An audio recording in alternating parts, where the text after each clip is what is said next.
Hi friends, welcome to my channel Snigdha వంటలు. ఈరోజు recipe వచ్చేసి గులాబ్ జామున్ అండి. ఈ గులాబ్ జామున్ అయితే మనం గులాబ్ జామ్ పౌడర్ లేకుండానే ఈజీగా చేసేసుకోవచ్చు.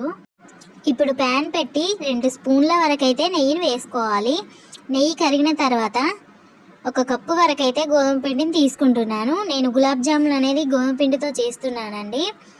ఇలా పిండిని వేసేసుకోండి. మంటని మీడియం ఫ్లేమ్లో పెట్టి మంచి స్మెల్ వచ్చేంత వరకు గోధుమ పిండిని ఫ్రై చేసేసుకోవాలి. ఒక 5 మినిట్స్ వరకు అయితే ఫ్రై చేసేసుకోండి. మీడియం ఫ్లేమ్లో పెట్టి ఫ్రై చేసేసుకోండి. అప్పుడే నెయ్యి అంతా గోధుమ పిండికి పట్టేసి మనకి జామున్ అనేది టేస్టీగా ఉంటుంది. ఇప్పుడు మనం వేయించుకున్న పిండిలోకి 1/2 స్పూన్ వరకు అయితే బేకింగ్ పౌడర్ని, అలాగే 1 స్పూన్ వరకు అయితే నెయ్యిని వేసి బాగా కలిపేసుకోవాలి. ఇలా పిండి మొత్తం కలిపేసుకోవాలండి. చూడండి, ఇలా ఉండకట్టేలాగా కలిపేసుకోండి. ఇప్పుడు 1 కప్పు పిండికి నేను 1/2 కప్పు వరకు అయితే పాలను తీసుకుంటున్నాను. ఇలా పాలని కొంచెం కొంచెంగా వేస్తూ చపాతీ పిండిలాగా కలిపేసుకోవాలి. మనకి పిండి అనేది సాఫ్ట్గా ఉండాలండి. ఇలా కలుపుకున్న పిండిని 15 నిమిషాల వరకు పక్కకు పెట్టేసుకోండి. నేను తీసుకున్న 1/2 కప్పు పాలకి 1 స్పూన్ వరకు అయితే మిగిలాయండి. ఇప్పుడు ఒక ప్యాన్ పెట్టుకొని 1 కప్పు వరకు అయితే పంచదారను వేసుకోవాలి. ఇలా 1 కప్పు పంచదారకి 1 కప్పు వరకు అయితే వాటర్ని వేసుకోండి. మీరు పిండి ఏ కప్పుతో తీసుకున్నారో అదే కప్పుతో అయితే పంచదారని తీసుకోండి. 2 కప్పుల పిండి తీసుకుంటే 2 కప్పుల వరకు పంచదారని తీసేసుకోవాలి. ఇప్పుడు పంచదార మొత్తం మెల్ట్ అయ్యేంత వరకు బాయిల్ చేసేసుకోండి. మనకి పాకం అనేది కొంచెం స్టిక్కీగా వస్తే సరిపోతుంది. మరి తీగ పాకం, ముదురు పాకం రానవసరం లేదండి. ఈ పాకం అనేది కొంచెం స్టిక్కీగా ఉంటే సరిపోతుంది. పాకం రెడీ అయిపోయింది. ఇప్పుడు పక్కకు పెట్టేసుకోండి. ఇప్పుడు మనం ముందుగా కలుపుకున్న పిండిని ఇలా చిన్న చిన్న బాల్స్ లాగా తీసుకొని నేను సిలిండర్ షేప్లో చేస్తున్నాను జామున్ అనేది. మీకు కావాలంటే రౌండ్ షేప్లోనే చేసేసుకోండి. ఇలా అన్నిటిని చేసి పక్కకు పెట్టేసుకోవాలి.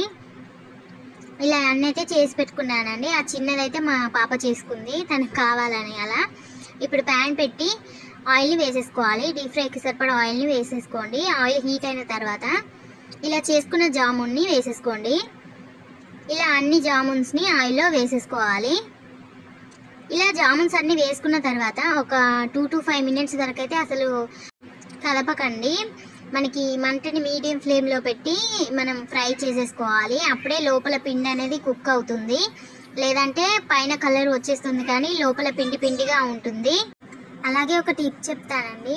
గోధుమ పిండితో జామున్స్ చేసినప్పుడు చాలామందికి గట్టిగా వస్తున్నాయి, లోపల కుక్ అవ్వడం లేదు అంటున్నారు కదా. అయితే మనం జామున్ చేసుకొని షుగర్ సిరప్లో వేస్తాం కదండి. షుగర్ సిరప్లో వేసుకున్న తర్వాత ఒక 10 to 15 మినిట్స్ వరకు అయితే కుక్ చేసేసుకోవాలండి. అలా కుక్ చేసుకోవడం వల్ల మనకి జామున్స్ అనేది సాఫ్ట్గా వచ్చేస్తాయి. ఇలా ఫ్రై చేసుకున్న జామున్స్ని పక్కకు పెట్టేసుకోండి. ఇప్పుడు మిగతా జామున్స్ని కూడా వేసుకోవాలి. వీటిని కూడా మీడియం ఫ్లేమ్లో పెట్టి మంచి కలర్ వచ్చేంత వరకు ఫ్రై చేసేసుకోండి.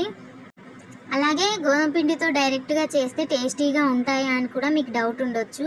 టేస్టీగానే ఉంటాయండి. చాలామంది మిల్క్ పౌడర్ వేస్తారు కదా. మిల్క్ పౌడర్ వేయని అవసరం లేదు. మనం పాలు అనేది మీగడ తీయకుండా కాచి చల్లార్చిన పాలు వేసి చేసుకుంటే టేస్టీగా ఉంటాయి జామున్స్ అనేది.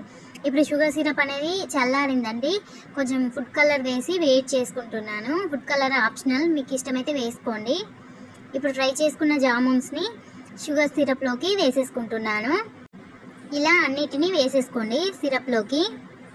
ఇలా జామున్స్ అన్నీ వేసుకున్న తర్వాత స్టవ్ ఆన్ చేసుకొని ఒక 10 to 15 మినిట్స్ వరకు అయితే మీడియం ఫ్లేమ్లో కుక్ చేసేసుకోండి. ఇలా కుక్ చేసుకోవడం వల్ల షుగర్ సిరప్ అనేది జామున్స్కు పట్టేస్తుందండి. అలాగే షుగర్ సిరప్ అనేది గట్టిగా అవ్వకుండా ఉండడానికి ఒక 5-6 చుక్కల వరకు అయితే నిమ్మరసాన్ని వేసుకోండి. ఇలా నిమ్మరసం వేయడం వల్ల సిరప్ అనేది మనకి గట్టిగా అవ్వదు.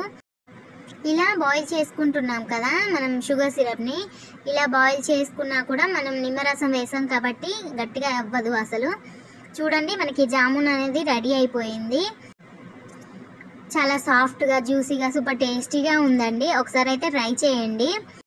ఇంట్లోకి ఎవరైనా చుట్టాలు వచ్చినప్పుడు, లేదంటే మీకే స్వీట్ తినాలనిపించినప్పుడు ఇలా ఒకసారి అయితే గోధుమ పిండితో గులాబ్ జామున్ రెడీ చేసేయండి. టేస్ట్ అయితే సూపర్గా ఉందండి. నేను చెప్పిన టిప్స్ ఫాలో అవుతూ జామున్స్ చేసేయండి.